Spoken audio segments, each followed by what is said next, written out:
Você acha que conseguiria sobreviver às condições de higiene da Europa em 1348? Seja honesto. Você tem acesso a antibióticos de amplo espectro, água tratada, sabão industrializado, sistema de esgoto com tratamento, vacinação para dezenas de doenças que nem existem mais como ameaças. E, por baixo de tudo isso, um sistema imunológico que nunca precisou aprender a lidar com o que estava esperando nas ruas da Europa medieval no pior ano da história humana. E ainda assim, com tudo isso do seu lado, você provavelmente não duraria nenhuma semana. Estamos em 1348. Não no início da Idade Média, não na época das Cruzadas. Estamos no coração do século XIV, quando a Europa já tem cidades com dezenas de milhares de habitantes, universidades funcionando, comércio florescente e uma estrutura social relativamente organizada. Não é o caos primitivo que você imagina quando pensa em Idade Média.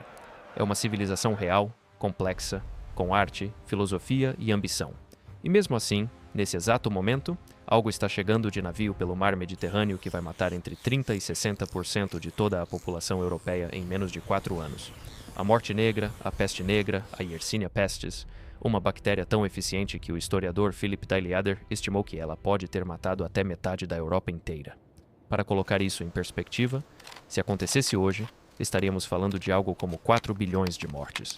Não é exagero. É o que os números dizem. Mas aqui está o que a maioria das pessoas não entende sobre 1348. Você não precisaria contrair a peste para morrer. Não, as condições de higiene desse momento específico da história eram uma armadilha de múltiplas camadas esperando por um corpo do século XXI. Vamos percorrer cada uma dessas camadas juntos, como se você tivesse acabado de ser transportado para uma cidade europeia qualquer, digamos Florença, ou Londres, ou Siena, no momento exato em que a epidemia começa a se expandir. Você acaba de chegar. Você não sabe de onde veio a doença, não tem ideia de como ela se transmite, e as roupas que você está usando provavelmente já estão em contato com o primeiro vetor de transmissão. O primeiro problema que você encontraria seria o cheiro. Não metaforicamente, não como exagero dramático. O cheiro seria a primeira coisa que seu sistema nervoso registraria, e seria imediato e violento. As cidades medievais europeias não tinham sistemas de esgoto no sentido que conhecemos. Tinham fossas, valetas abertas que cortavam o centro das ruas e uma prática chamada de esvaziar os potes noturnos, que é exatamente o que parece. Você acorda de manhã, abre a janela e despeja o conteúdo do recipiente onde sua família fez as necessidades durante a noite diretamente na rua abaixo. Havia regulamentos contra isso em muitas cidades, sim, e havia pessoas contratadas para limpar as ruas, os chamados rakers em Londres. Mas a escala do problema era sempre maior que a solução disponível. O rio Tâmisa, em 1348, recebia esgoto diretamente. O rio Arno, em Florença, também. A água que as pessoas bebiam vinha de poços e fontes que frequentemente estavam contaminados por essas mesmas fontes. Você, vindo do século XXI, abriria uma torneira por instinto e encontraria nada. Então, beberia água de um poço sem pensar 2 vezes porque estava com sede, porque é o que as pessoas fazem quando estão com sede, e essa seria possivelmente a primeira decisão que te mataria. A disenteria matava pessoas com regularidade devastadora na Europa medieval. Não é uma doença que você associa com morte imediata, mas sem acesso a soro de reidratação oral, antibióticos e monitoramento médico, ela drena um corpo adulto em dias. Seu sistema imunológico nunca foi exposto às cepas de bactérias presentes naquelas fontes d'água. Alguém que cresceu bebendo aquela água tinha algum nível de resistência adquirida. Você não tem absolutamente nenhuma. É a mesma razão pela qual turistas modernos ficam violentamente doentes em países com sistemas sanitários diferentes do seu, não mas amplificada por uma magnitude que é difícil de dimensionar.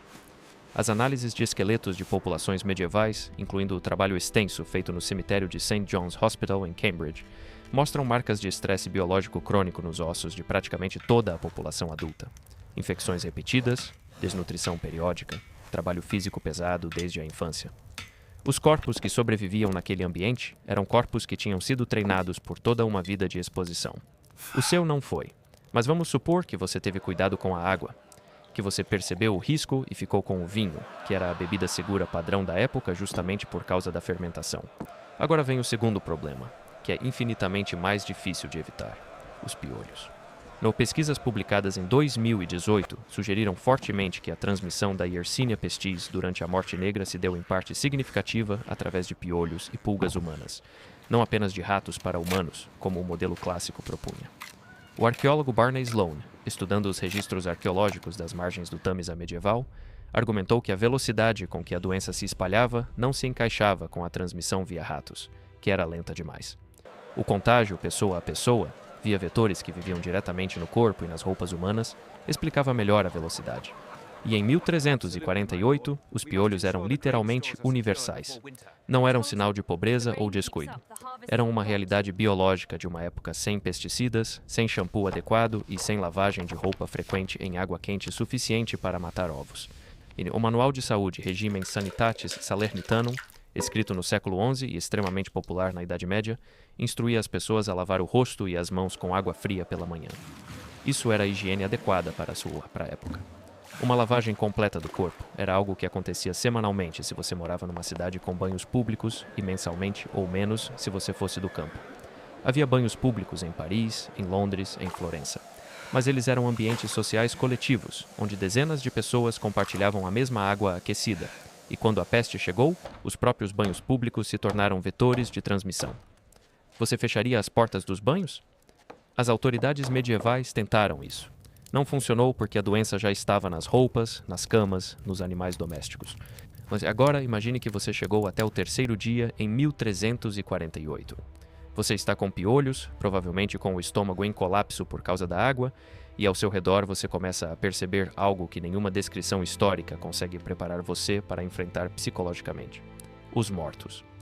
Em Florença, segundo o relato de Giovanni Boccaccio no prólogo de O Decameron, escrito imediatamente depois da epidemia e considerado pelos historiadores como extraordinariamente preciso, os corpos eram colocados nas portas das casas pela manhã como se fossem lixo esperando para ser coletado. A cidade chegou a um ponto onde simplesmente não havia pessoas suficientes para sepultar os mortos de forma individual. O cemitério de East Smithfield, em Londres, foi aberto em fins de 1348 especificamente para receber os mortos da Morte Negra.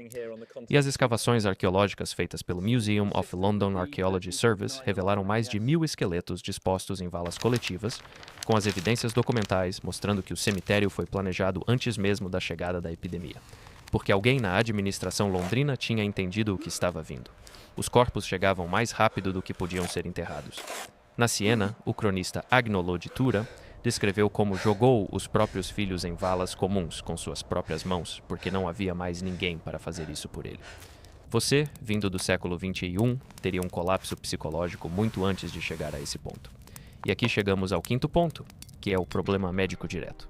Se você contraísse a forma bubônica da Yersinia pestis, a progressão seria a seguinte: febre entre 38 e 41 graus, e dores de cabeça severas, dores articulares, náusea, e depois, entre 1 e 7 dias depois da infecção, os bubões, os nódulos linfáticos inchados na virilha, nas axilas ou no pescoço, que podiam crescer ao tamanho de uma maçã pequena. Sem antibióticos, a taxa de mortalidade da forma bubônica era em torno de 80%. A forma pneumônica, que infectava os pulmões, tinha taxa de mortalidade entre 90% e 95%. A forma septicêmica chegava a 100%. Os médicos medievais, os mais honestos deles, admitiam abertamente que não sabiam o que estavam enfrentando. Gentile da Foligno, professor de medicina da Universidade de Perugia e considerado um dos mais brilhantes físicos da época, morreu da própria doença em 18 de junho de 1348, semanas depois de declarar que era pior do que qualquer coisa que já tinha visto. Mas o tratamento disponível era lavar os bubões com vinagre, talvez lanceá-los para drenar, rezar e carregar flores para neutralizar o suposto mau cheiro que se acreditava transmitir a doença. A teoria do miasma, a ideia de que doenças vinham do ar corrompido, era só a explicação médica dominante e era completamente errada, mas também não era totalmente inútil. A recomendação de fugir das áreas densamente populadas, que vinha da teoria miasmática, realmente ajudava a reduzir a exposição. O que isso significa para você é que mesmo se você tivesse sobrevivido à água contaminada, aos piolhos, ao colapso psicológico de ver sua vizinhança inteira morrer em dias, você ainda estaria em um ambiente onde a bactéria se movia através de vetores que você não conseguia ver, não conseguia identificar, e não conseguia combater com nada disponível no século XIV. Você poderia se isolar, como alguns ricos fizeram com sucesso. Boccaccio descreveu grupos de florentinos abastados que se trancaram em vilas no campo, levando comida e vinho suficiente, recusando qualquer contato com o mundo exterior. A filha do rei Eduardo III da Inglaterra morreu da praga em 1348. Mas os ricos que sobreviveram foram aqueles que tinham os recursos para comprar distância física, o que você provavelmente não teria. Mas antes de falarmos sobre os que sobreviveram, preciso mencionar o fator que tornava tudo isso ainda mais difícil. O modelo mental que as pessoas de 1348 usavam para entender o que estava acontecendo. Para um europeu medieval, a morte negra era a ira de Deus, literal e concretamente. Não como metáfora, como fato. E essa interpretação criava comportamentos que amplificavam o contágio. Os flagelantes, grupos de pessoas que marchavam de cidade em cidade se açoitando publicamente como ato de penitência coletiva, reuniam multidões enormes em exatamente os momentos em que o contato físico coletivo estava mais perigoso. As procissões religiosas que reuniam centenas de pessoas em espaços fechados para rezar pela misericórdia divina funcionavam como máquinas de transmissão perfeitas. Psicologicamente, um ser humano do século XXI, acostumado à ideia de que doenças têm causas identificáveis e tratamentos racionais, teria que operar em um universo cognitivo completamente diferente. Você saberia que é uma bactéria, mas ao seu redor, todo mundo estaria convicto de que é punição divina.